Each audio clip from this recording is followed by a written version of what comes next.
Aini dari UPT SPF SMP Negeri 36 Makassar. Saya akan membahas tentang sistem tata surya.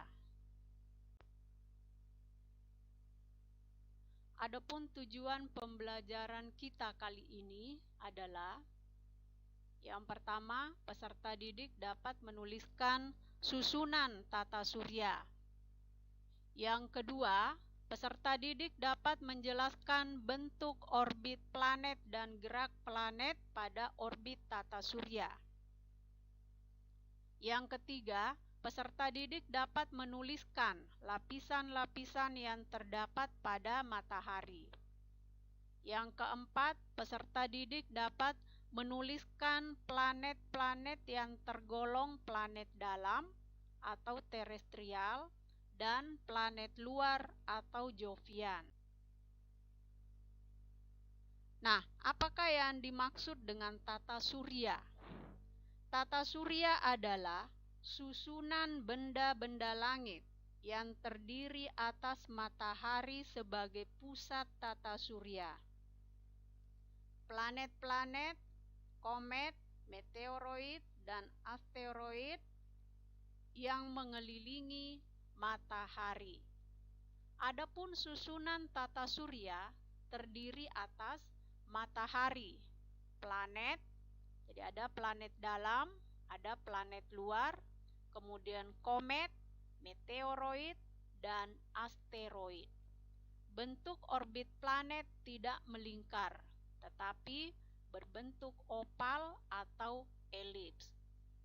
Dan gerak planet memiliki kecepatan yang berbeda pada orbitnya di sekitar matahari. Planet yang jaraknya dekat dari matahari akan bergerak lebih cepat dibandingkan dengan planet yang jaraknya jauh dari matahari. Nah, selanjutnya kita akan membahas satu persatu anggota dari sistem tata surya. Yang pertama, matahari.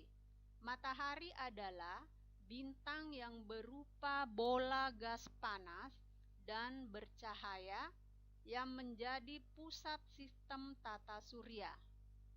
Tanpa adanya energi dari sinar matahari, maka tidak akan ada kehidupan di permukaan bumi. Matahari memiliki 4 lapisan, yaitu yang paling dalam adalah lapisan inti, merupakan bagian yang memiliki suhu 14 juta derajat Celcius, di mana terjadi reaksi nuklir yang akan menghasilkan energi yang sangat besar. Lapisan yang kedua adalah lapisan fotosfer, memiliki suhu 5.500 derajat Celcius dengan ketebalan sekitar 300 km. Bagian ini dapat terlihat namun dapat menyebabkan kerusakan pada mata jika dilihat secara langsung. Lapisan yang ketiga adalah lapisan kromosfer, merupakan atmosfer matahari yang bersuhu sekitar 4.200 derajat Celcius dengan ketebalan lapisan 2.000 km.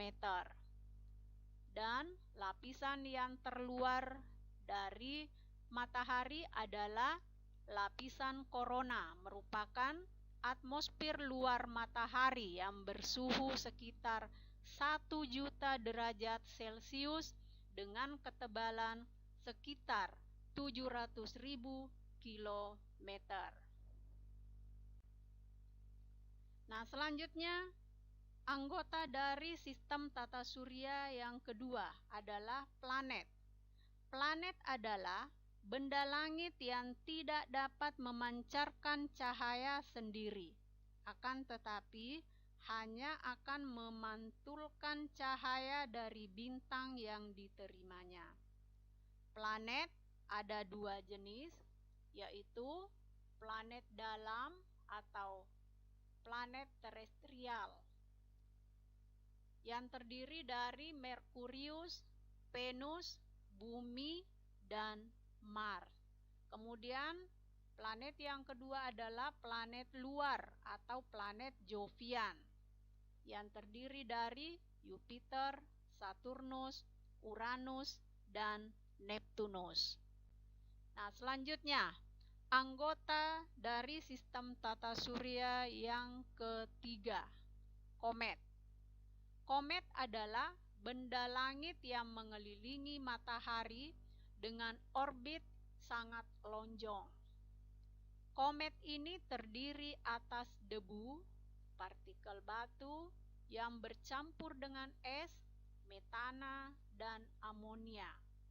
Bagian-bagian dari komet ada 3, yaitu yang pertama inti komet, yang merupakan bagian komet yang kecil, padat, tersusun dari debu dan gas.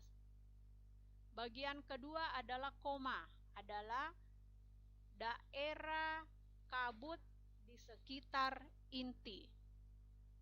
Dan yang ketiga adalah ekor komet, merupakan bagian komet yang panjang dan arah ekor komet selalu menjauhi matahari karena adanya dorongan dari angin dan radiasi matahari.